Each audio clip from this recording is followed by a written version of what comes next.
राधे राधे दोस्तों, आप सभी का राधा भक्ति चैनल में स्वागत है। भगवान शिव कहते हैं, गरीबी से मुक्ति के लिए इन 3 बातों को किसी से ना बताएं। प्रिय भक्तगण, आज हम आपको एक कथा सुनाने जा रहे हैं जिसे सुनने मात्र से आपके जीवन में सुख, संपत्ति और धन की वर्षा होगी। तो चलिए कथा को प्रारंभ करते हैं।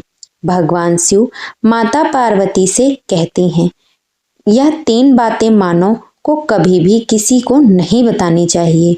जो मानव यह 3 बातें नहीं बताते हैं वह इंसान कभी भी गरीब नहीं रहेगा। फिर माता पार्वती कहती हैं, हे प्राणनाथ, वह कौन सी 3 बातें हैं जिसे जान लेने से इंसान को कभी भी दुखों का सामना नहीं करना पड़ेगा। फिर भगवान शिव कहते हैं, हे देवी, आज मैं पृथ्वी लोक पर एक सन्यासी का रूप धारण करके यह 3 बातें बताने जा रहा हूँ। कृपया आप इस कहानी को ध्यान से सुने। अगर आप यह कहानी सुन रहे हैं तो पूरा सुने। इस कथा को आधा अधूरा नहीं छोड़ना चाहिए, इसलिए इस कथा को पूरा जरूर सुने। आप पर भोलेनाथ की कृपा सदैव बनी रहे। भगवान शिव पृथ्वी लोक पर एक सन्यासी के रूप में आते हैं। आज की इस प्यारी सी कहानी की शुरुआत करते हैं। प्राचीन समय की बात है।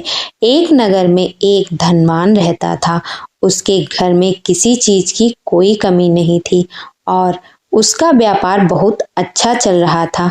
उसकी पत्नी भी बहुत खुश रहती थी क्योंकि सेठ हर महीने उसके लिए नए नए गहने खरीदता था और उसे बहुत प्रसन्न रखता था। सेठ के घर के बगीचे में एक वट वृक्ष था।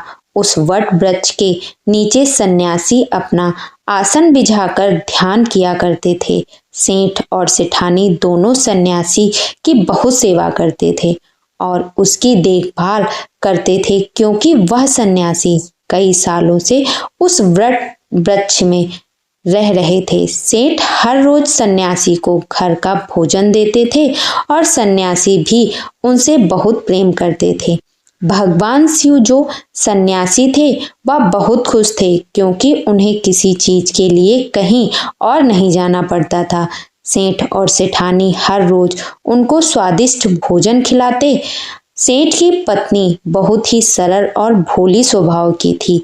उसकी आदत थी कि वह हर बात बाहर वालों को बता देती थी। एक दिन सेठ की पत्नी ने अपने पति से पूछा, पिया जी, आपका व्यापार कैसा चल रहा है? आप कैसे इतना मुनाफा कमाते हो? अपनी पत्नी का ऐसा सवाल सुनकर सेठ ने सारी बात बता दी।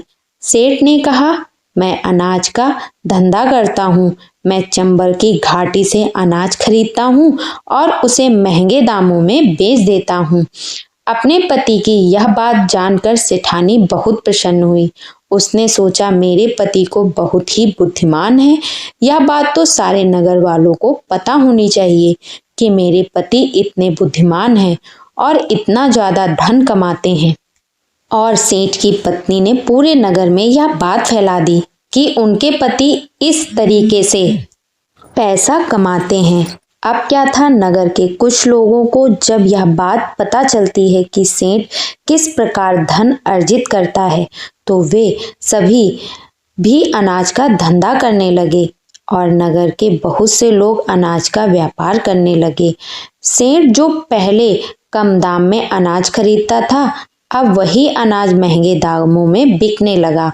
सेठ का धंधा थोड़ा कम चलने लगा है, उसे मुनाफा नहीं होता है और धीरे धीरे वह गरीब होता जाता है। सेठ का पूरा धंधा बैठ जाता है। यह देखकर वह बहुत चिंतित और दुखी हो जाता है।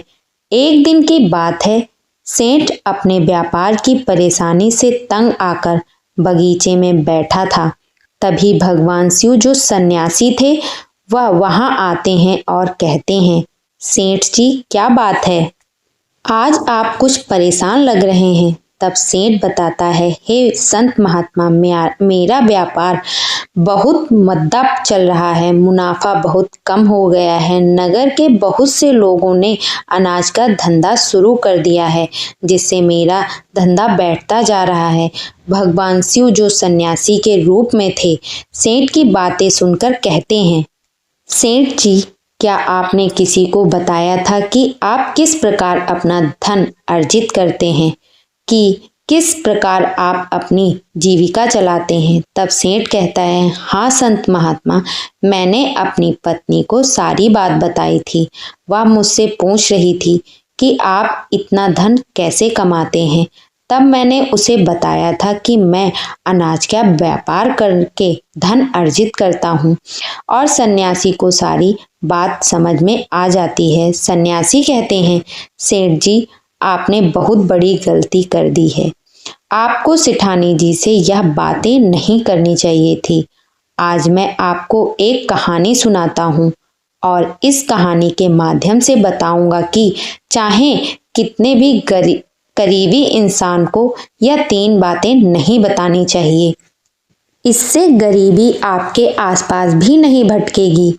अब सन्यासी, जो भगवान शिव थे, वह अपनी कहानी प्रारंभ करते हैं। सन्यासी कहते हैं, सेठ जी, एक समय की बात है, एक नगर में एक गरीब आदमी रहता था। वह इतना गरीब था कि अपने परिवार के लिए ठीक से भोजन भी नहीं जुटा पाता था। फिर सन्यासी कहते हैं, सेठ जी, गरीबी मनुष्य के लिए एक अपमान भरा दुख था। बिना धन के घर चलाना बहुत मुश्किल था। फिर सन्यासी आगे कहते हैं, सेठ जी, वह गरीब आदमी जैसे कैसे अपने घर वालों का पेट पाल रहा था। कभी उनका भोजन मिल जाता था तो कभी भूखे पेट ही सोना पड़ता था। एक दिन उस गरीब आदमी की पत्नी ने कहा, हमारे पास तो धन ही नहीं है। सुबह को खा लो तो शाम की उम्मीद नहीं है, शाम को खा लो तो सुबह की उम्मीद नहीं है। फिर ऐसे कब तक चलेगा? मैं जैसे तैसे करके घर चला लूंगी, लेकिन आप धन कमाने के लिए प्रदेश चले जाइए। इस प्रकार से हमारे परिवार का गुजारा नहीं चलेगा। मनुष्य के पास चाहे कितना ही धन हो, लेकिन अगर उसके पास कोई काम नहीं है तो वह बेकार होता है। अगर हम कुछ नहीं करेंगे तो अपने बच्चों को कैसे पालेंगे? इससे अच्छा है कि किसी की छोटी मोटी मजदूरी ही कर लें। अब पत्नी के बार बार कहने पर वह गरीब आदमी धन कमाने की आस लेकर घर से निकल पड़ा। वह जंगलों के रास्ते से परदेश के लिए रवाना हुआ। चलते चलते वह जंगल में पहुंच गया। दूर की यात्रा तय करके जा रहा, बेचारा थक चुका था, तो उसने देखा कि आगे एक छायादार बरगद का पेड़ है। उस पेड़ की लंबी लंबी शाखाएं थी, उसकी जड़ें जमीन को छू रही थी। शीतल छाया देखकर वह बेचारा गरीब आदमी उस पेड़ के नीचे बैठकर आराम करने लगा। सन्यासी आगे कहते हैं, वह गरीब आदमी बरगद के नीचे आराम से लेटा हुआ था। तभी उसने देखा कि कहीं से एक सांप आया और वह सांप इस पेड़ पर चढ़ गया। गरीब आदमी उस सांप को गौर से देख रहा था। सोचने लगा कि यह सांप इस बरगद पर क्यों चल रहा है और अब क्या करेगा। तभी उसने देखा कि उस पेड़ की डाल पर तोता और मैना का घोंसला था। घोंसले में तोता और मैना ने बच्चे दे रखे थे। सांप को देखकर तोता और मैना के बच्चे डर के मारे चिल्लाने लगे। वह गरीब आदमी देखते ही समझ गया कि यह दुष्ट सांप इन बच्चों को खाने आया है। सोचने लगा कि मैंने तो इन बच्चों को देख लिया है, अगर अब मैं नहीं बचाता हूं तो मुझे बहुत पाप लगेगा। बच्चे तो बच्चे ही होते हैं, चाहे वह इंसान के हों या किसी पक्षी के। बच्चों की हमेशा रक्षा करनी चाहिए। उधर एक सर्प बच्चों के पास पहुंच जाता है। तभी वह गरीब आदमी उठता है और फटफटाकर बरगद के पेड़ पर चढ़ जाता है। उसने उस सांप को मार गिराया और नीचे फेंक दिया। फिर उसी बरगद के नीचे आकर लेट गया। तोता और मैना के बच्चे अपनी रक्षा करने वाले उस गरीब आदमी को मन ही मन बहुत दुआएं देने लगे। इस समय तोता और मैना अपने बच्चों के पास आते हैं। अपने माता पिता को पास आया देख तोता और मैना के बच्चे बहुत खुश होते हैं और उन्हें पूरी घटना बताते हैं कि आज इस वृक्ष के नीचे जो इंसान लेटा है वह हमारे लिए देवदूत बनकर आया है। हमें खाने के लिए एक भयंकर सर्प आया था। इसी इंसान ने उस भयानक सर्प को मारकर हमारे प्राण बचाए हैं। हम इसके ऋणी हो गए हैं। अगर यह इंसान उस सर्प को नहीं मारता तो आज हम घोंसले में जीवित नहीं होते। इसका हम पर बड़ा एहसान हो गया है। अपने बच्चों के मुख से उस मुसाफिर की प्रशंसा सुनकर तोता और मैना बहुत खुश होते हैं। तोता और मैना उस गरीब आदमी के पास पहुंच जाते हैं और कहते हैं, हे मनुष्य, तुमने आज हमारे बच्चों की जान बचाकर हमें अपना ऋणी बना लिया है। आप कौन हो और कहाँ जा रहे हो? तोता और मैना ने पूछने पर वह गरीब आदमी कहता है, हे पक्षियों, मैं एक गरीब आदमी हूँ और धन कमाने के लिए परदेश जा रहा था। सफर का थका हारा था तो इस बरगद की छाया में बैठकर आराम करने लगा। तब मैंने देखा कि एक दुष्ट सर्प तुम्हारे बच्चों को खाने के लिए तुम्हारे घोंसले के पास जा रहा था।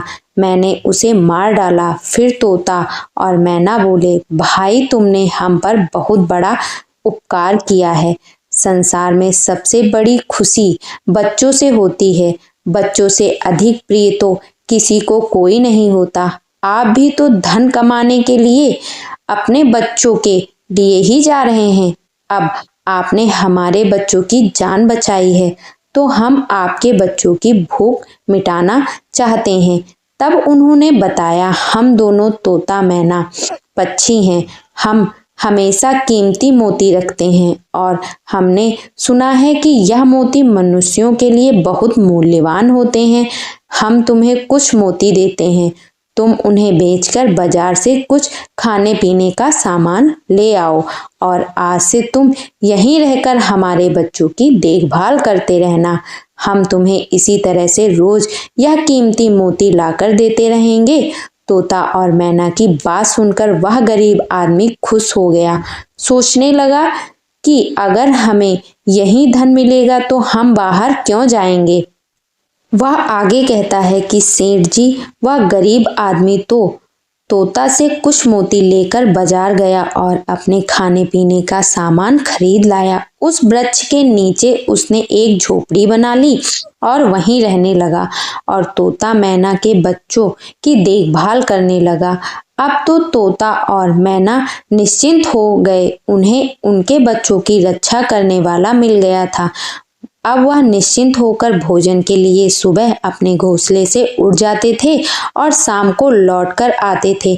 अपने बच्चों को घोंसले में सुरक्षित देकर वह बहुत खुश होते थे और उस गरीब आदमी का धन्यवाद करते थे और उसे कुछ मोती लाकर देते थे।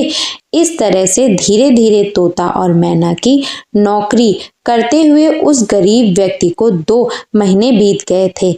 इधर तोता और मैना के बच्चे भी बड़े हो गए थे। अब उस गरीब आदमी को अपनी पत्नी और बच्चों की याद आने लगी।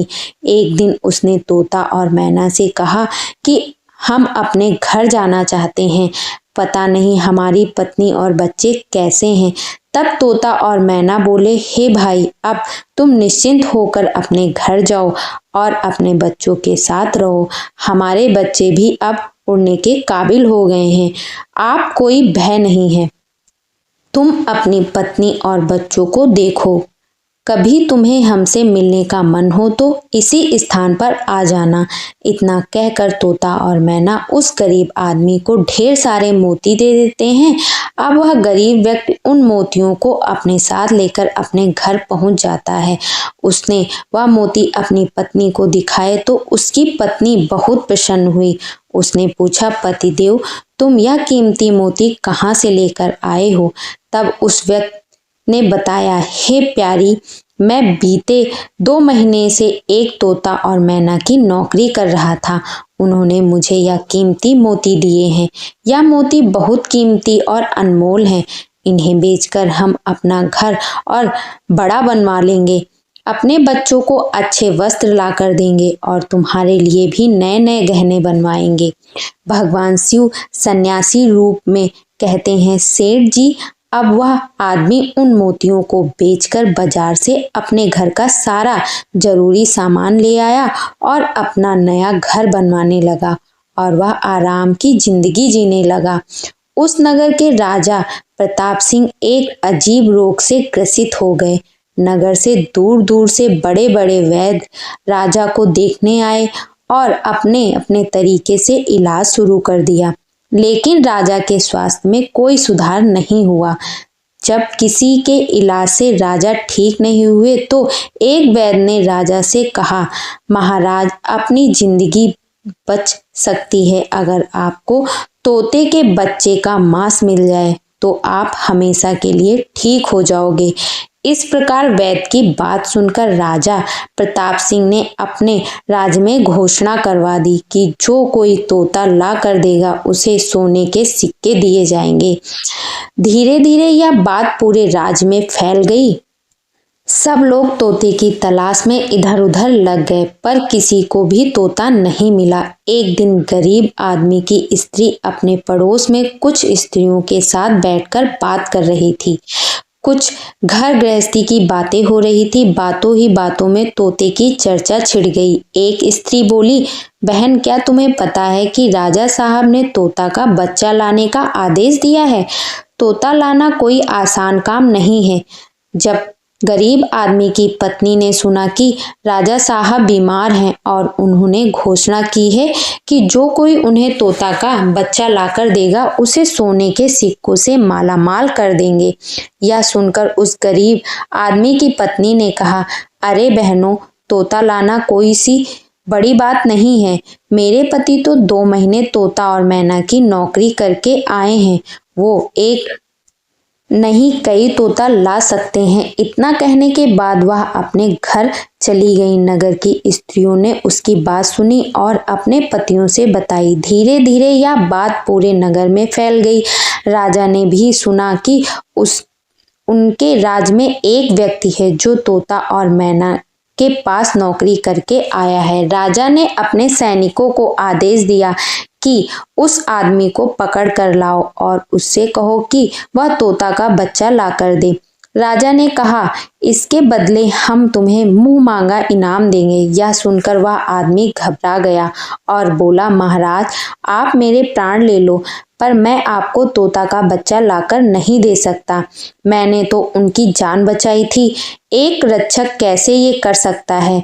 उसके इनकार करने पर राजा प्रताप सिंह बहुत नाराज हुए और बोले, अगर तुमने हमारी बात नहीं मानी और तोता का बच्चा लाकर नहीं दिया तो हम तुम्हारी पत्नी और बच्चों को मरवा देंगे। फिर भगवान शिव रूपी सन्यासी कहते हैं कि मनुष्य सबसे ज्यादा कमजोर तब पड़ता है जब उसके बच्चों की सुरक्षा की बात आती है। ऐसे में वह कुछ भी करने को मजबूर हो जाता है। राजा की बात सुनकर वह गरीब आदमी बहुत घबरा गया।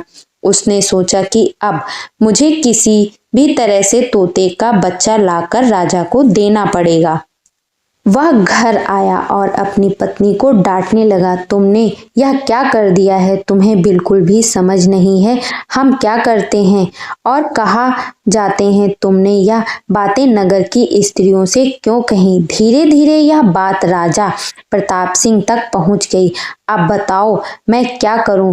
जिन तोता और मैना ने हमें खाने को भोजन, रहने को नया घर और पहनने को अच्छे वस्त्र दिए, मैं उनके साथ गद्दारी कैसे कर सकता हूँ? और तुमने यह बात उन महिलाओं को बताकर बहुत बड़ी भूल की है। वह व्यक्ति कहता है कि प्रिय, अपने घर की कुछ बातें दूसरों से कभी नहीं कहनी चाहिए। पहली बातें, आपके घर में कितना धन है और आपकी कमाई का स्रोत क्या है, यह बातें दूसरों से कभी नहीं बतानी चाहिए। दूसरी बात, घर में आपसी प्रेम की बातें, पति पत्नी की प्रेम की बातें बाहर वालों के सामने कभी नहीं बतानी चाहिए। तीसरी बात, आपसी लड़ाई झगड़ा मतभेद मान अपमान की बातें कभी दूसरों के सामने नहीं करनी चाहिए, वरना लोग हमारी गुप्त बातें जानकर हमारी कमजोरी को समझकर हमारा फायदा उठाते हैं। चौथी बात, अपनी कमजोरी दूसरों के सामने ना बताएं और अपनी उन्नति का राज किसी को ना बताएं। जिन बातों को कहने से आपके परिवार का दुख आ सकता है वह बातें कभी बाहर नहीं करनी चाहिए। खासकर उन बातों को अपनी स्त्री से ना कहें जिन बातों से घर की मान प्रतिष्ठा नष्ट होती है, परिवार पर संकट आता हो, किसी भी जान जा सकती है, परिवार में फूट पड़ सकती है या आपके रिश्ते खराब हो सकते हैं, क्योंकि कहते हैं कि स्त्रियों के पेट में इस तरह की बातें पचती नहीं हैं। अब वह गरीब आदमी बोला, प्रिय, तुम्हारी यह गलती आज हमारे परिवार को मौत के मुंह में डाल रही है। यदि तुमने इस बात को छुपा लिया होता तो आज हम निर्भय होकर अपने घर में आनंद की जिंदगी जी रहे होते। अब राजा की आज्ञा है तो तोता का बच्चा लाकर राजा को देना ही पड़ेगा, लेकिन ऐसा करने से मैं पापी कहलाऊंगा। जिन बच्चों की मैंने इतने दिन देखभाल की, जिन्हें मैंने मारने से बचाया, अब मैं उन्हें किस प्रकार मौत के मुंह में डाल सकता हूँ। पत्नी कहने लगी, पतिदेव, अब जो भी हो, लेकिन हमें अपनी और बच्चों की जिंदगी बचाना ही है, तो आपको यह पाप करना ही पड़ेगा। अब तो बड़ा लाचार होता हुआ यह गरीब आदमी जंगल की ओर चल पड़ा। जहां वह तोता के बच्चे की देखभाल करता था, उधर जब तोता और मैना और उनके बच्चे ने उस गरीब आदमी को अपने पास आता हुआ देखा तो वह बड़े खुश होने लगे। अपने बच्चों को अत्यंत खुश देखकर तोता और मैना कहने लगे, अरे बच्चों, तुम इतने खुश क्यों हो रहे हो? वह तो तुम में से किसी एक को लेने आ रहा है। तुम में से कौन है जो आज उसके साथ जाकर उसकी और उसके बच्चों की जान बचाएगा? फिर तोता कहता है कि बच्चों, लेकिन एक बात याद रखना, तुम में से जो भी उसके साथ जाएगा वह कभी लौटकर नहीं आएगा, वह नगर के राजा का भोजन बन जाएगा। तब तोता के बच्चों ने पूछा कि आप ऐसा क्यों कह रहे हो? तोता बताता है कि बच्चों, यहाँ का राजा बीमार पड़ गया है और वैद्य ने उसे तोते के बच्चे का मांस खाने के लिए कहा है, इसलिए तुम में से किसी एक को वह लेने के लिए आया है।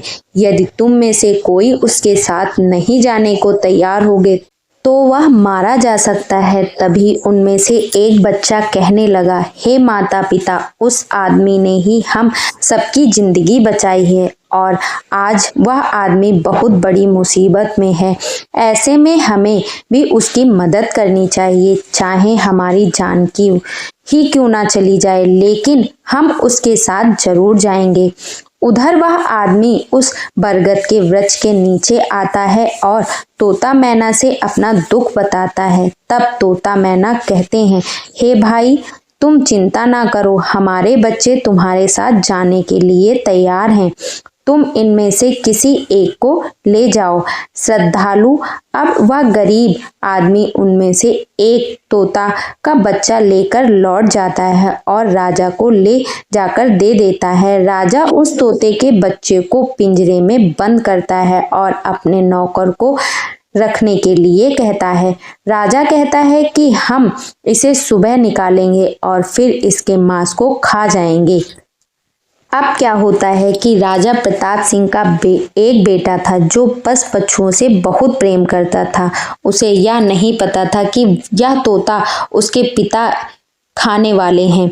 वह अपने मित्रों के साथ उसी जगह पर खेल रहा था जहां तोते का बच्चा पिंजरे में कैद था।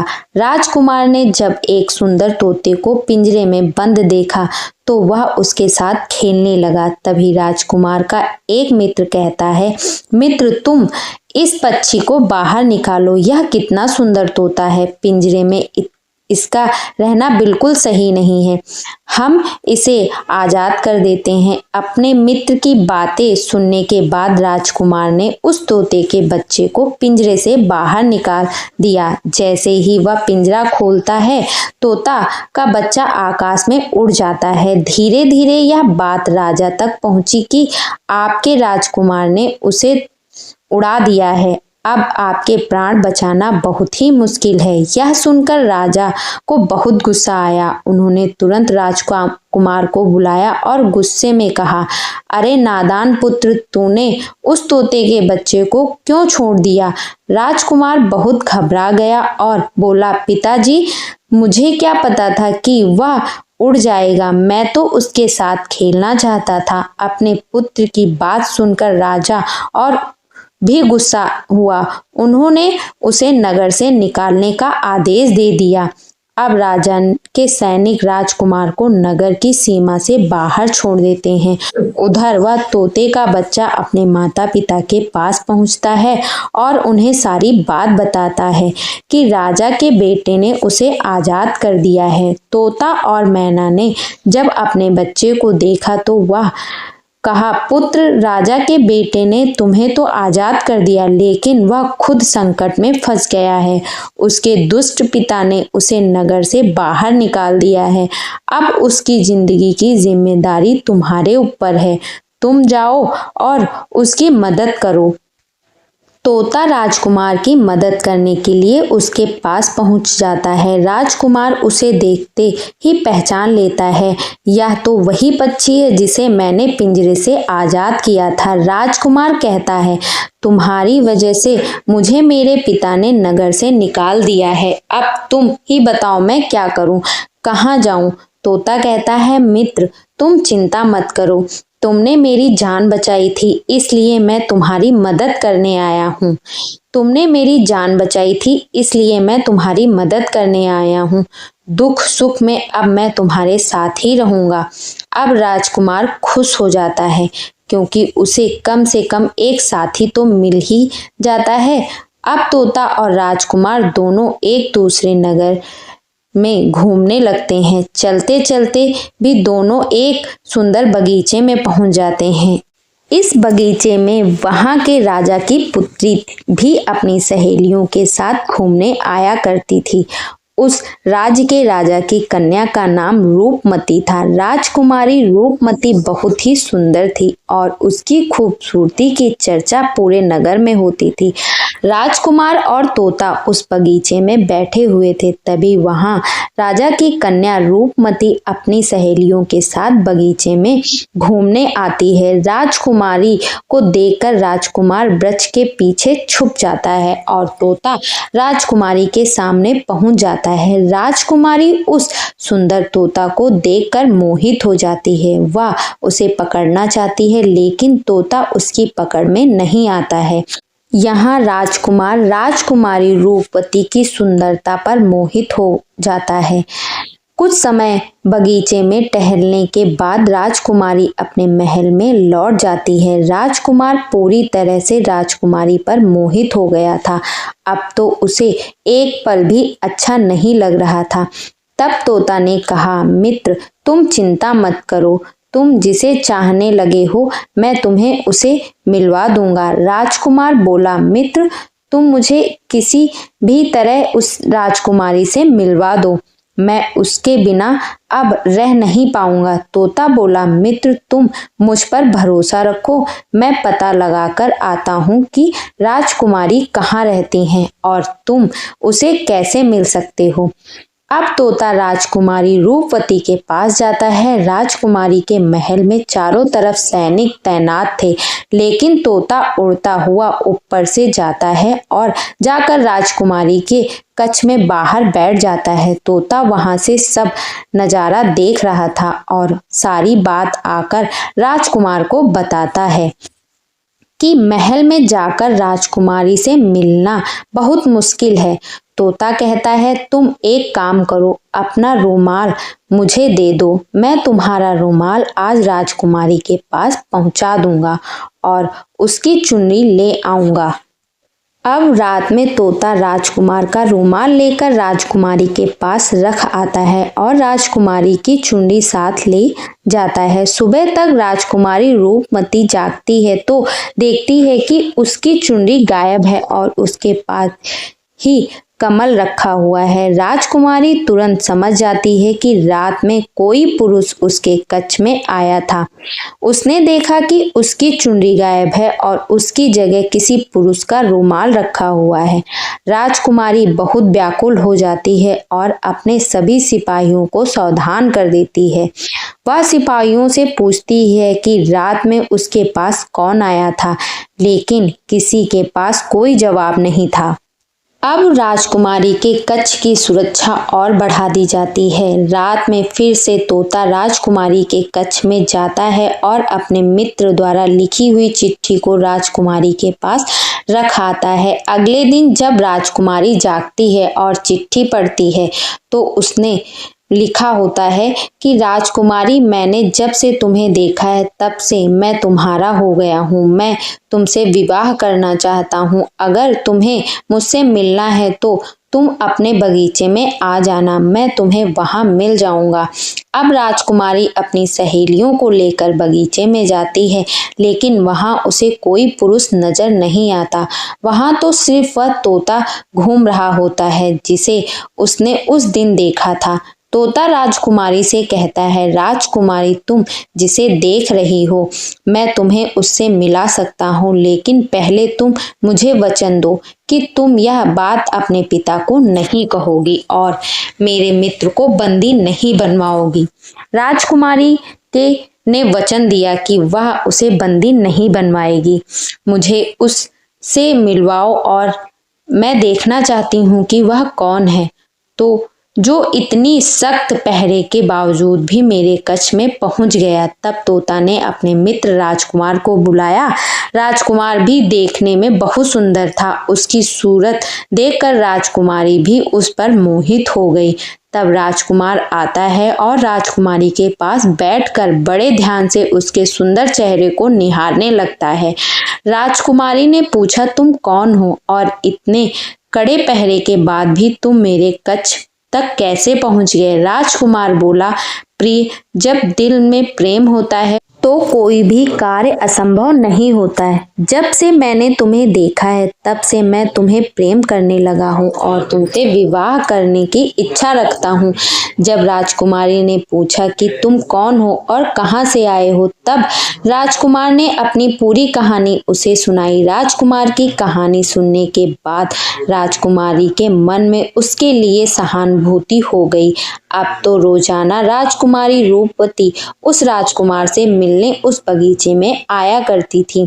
एक दिन राजकुमारी ने कहा, राजकुमार, मेरे पिता तुम्हारे साथ मेरा विवाह कभी नहीं करेंगे, इसलिए मैं तुम्हारे साथ भाग चलूंगी और कहीं दूसरी जगह चलकर हम अपना विवाह कर लेंगे और आनंद पूर्वक रहेंगे। अब वही होता है। राजकुमारी उस राजकुमार के साथ घोड़े पर सवार होकर भाग जाती है और काफी दूर जाने के बाद में एक झोपड़ी बनाते हैं और विवाह करके दोनों साथ रहने लगते हैं। दोनों को रहते रहते बहुत समय बीत जाता है और वह तोता भी उन्हीं के साथ रहता है। भगवान शिव रूपी सन्यासी कहते हैं, सेठ जी, उस राजकुमार की झोपड़ी में किसी तरह से आग लग जाती है और उसी आग को बुझाने के चक्कर में उस तोता का एक पंख जल जाता है। तब तोता ने कहा, देखो मित्र, अब आप अपने घर चले जाएं। अब आपके पिता का गुस्सा भी शांत हो चुका होगा। अब आपके पिता आपसे कुछ नहीं कहेंगे। जब वह आपको अपनी बहू के साथ देखेंगे तो वह आपको माफ कर देंगे। मेरा तो एक पंख जल गया है, मैं उड़ नहीं सकता, इसलिए मैं कुछ दिन तक यहीं रहकर अपने पंख होने का इंतजार करता हूँ। जब मेरा पंख दोबारा उग जाएगा तो मैं आपसे मिलने के लिए जरूर आऊंगा। इस प्रकार से वह दोनों राजकुमार और उसकी पत्नी अपने नगर के लिए चल जाते हैं।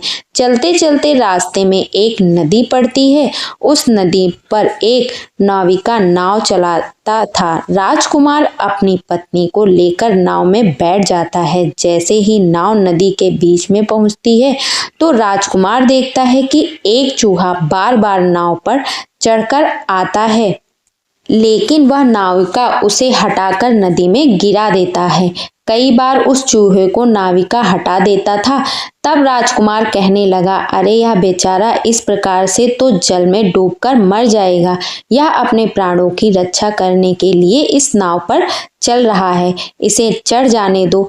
जब राजकुमार ने नाविका से कहा कि आप इस चूहे को चढ़ जाने दो, तो राजकुमार के कहने पर उस नाविका ने उसे चूहे को अपनी नाव पर चढ़ जाने दिया। जैसे ही चूहा नाव के अंदर गया, वह अंदर जाकर छुप गया। थोड़ी देर बाद उन्होंने देखा कि नाव के अंदर धीरे धीरे पानी आने लगा।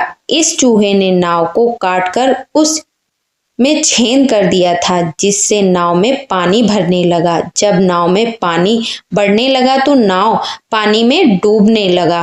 धीरे धीरे जब नाव पूरी तरह डूब गया तो इस समय राजकुमारी और राजकुमार पानी में बहने लगे। पानी के बहने से राजकुमार बहुत दूर पहुंच गया और राजकुमारी भी उसी पानी में बहती हुई राजा के बगीचे में जा पहुंची। बगीचे में रहने वाला माली जब राजकुमारी को बेहोश अवस्था में नदी के किनारे पड़ा देखता है तो वह जाकर राजा को यह खबर देता है। राजा जब सुंदर लड़की को देखता है तो वह उस पर मोहित हो जाता है और सुंदर राजकुमारी को देखकर उसे अपने महल में ले जा आता है और राजवैद्य से इसका इलाज करवाता है। कुछ दिन बीतने के बाद जब राजकुमारी ठीक हो जाती है तो एक दिन वह देखती है कि राजा उसके करीब खड़ा है। राजा ने पहले ही राजकुमारी रूपवती के चेहरे को निहार रखा था। अब वह राजकुमारी से विवाह करना चाहता था। राजा कहने लगा, हे राजकुमारी, तुम्हारा भी इस दुनिया में कोई नहीं है। अब तुम हमारी पत्नी बन जाओ। तुम हमारी रानी बन जाओ और हमारे महलों में बड़े आराम के साथ रहो। राजकुमारी रूपवती बहुत ही बुद्धिमान थी। उसने अपने मन में विचार किया कि यदि वह इस समय राजा को विवाह करने से मना करती है तो राजा उसके साथ जबरदस्ती करेगा। इसलिए उसने राजा से कुछ दिनों के लिए समय मांग लिया। रूपवती बोली, राजा साहब थोड़े दिन ठहर जाओ, उसके बाद मैं तुमसे विवाह कर लूंगी। अब वह इस राजा के महल में रहने लगी और गरीब असहाय लोगों को भोजन करवाने लगी। उधर अब क्या होता है, उसका जो पति था राजकुमार जो पानी में बह गया था, वह बेचारा मुसीबत का मारा हुआ इधर उधर घूमता हुआ उसी जगह पर भोजन की तलाश में पहुंच जाता है जहां राजकुमारी गरीबों को भोजन कराती थी। वहीं राजकुमार भी पहुंच गया। राजकुमारी ने उसे देखते ही पहचान लिया और उसकी आंखों में आंसू आ गए। राजकुमारी ने राजकुमार को एकांत में बुलाया और सारी बात बताई। उसने कहा, स्वामी, आप यहाँ आराम से रहिए और इसी राजा की नौकरी कीजिए। जब हमें मौका मिलेगा तब हम यहाँ से भाग चलेंगे। राजकुमार उसकी बात से सहमत हो गया और राजा का नौकर बनकर महल में रहने लगा। वह राजकुमारी रूपवती की सहायता करने लगा और गरीबों को भोजन परोसने लगा। लेकिन राजा को यह नहीं पता था कि राजकुमार उसका पति है। राजा तो उसे अपना नौकर समझता था। इस प्रकार राजकुमारी रूपवती राजकुमार के साथ पक्षियों को दाना चुगाती थी। एक दिन वह तोता राजकुमारी के यहाँ दाना चुगने आया। अब उसके नए पंख निकल आए थे। जब उसने दाना चुगा तो राजकुमार और राजकुमारी को पहचान लिया। राजकुमारी ने तोते को देखा तो उसकी आंखों में आंसू झलक आए। उन्होंने तोता को पूरी कहानी सुनाई कि वह इस प्रकार से यहाँ फंस चुके हैं और राजा को भी नहीं पता है कि वह पति पत्नी है। तब तोता कहने लगा, हे राजकुमार, आप चिंता मत करो, आज रात राजा की सभी सैनिक सो जाएंगे, तब हम तुम्हें यहाँ से निकालकर तुम्हारे पिता के घर पहुँचा देंगे। वही हुआ जो होना था। जब रात होती है तो राजा के सभी सिपाही गहरी नींद में सो जाते हैं। जब सभी सैनिक सो गए तो इस समय राजकुमारी और राजकुमार महल से निकल पड़े।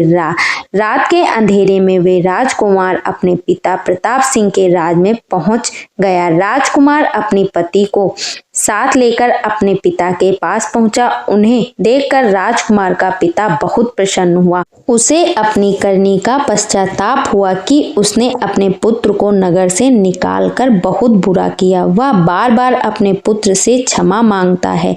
तब राजकुमार ने बताया, हे पिताजी, मेरी रक्षा इस तोते ने की जिसे आप मारकर खाना चाहते थे। मेरे प्राण बचाए और मुझे शत्रुओं से छुटकारा दिलाया। राजकुमार के मुख से तोते की बात सुनकर राजा बहुत प्रसन्न हुआ और उसी दिन से राजा ने प्रण किया कि आज से हमारे राज में कोई भी पशु पक्षियों को नहीं मारेगा और सभी लोग उनका ध्यान देंगे।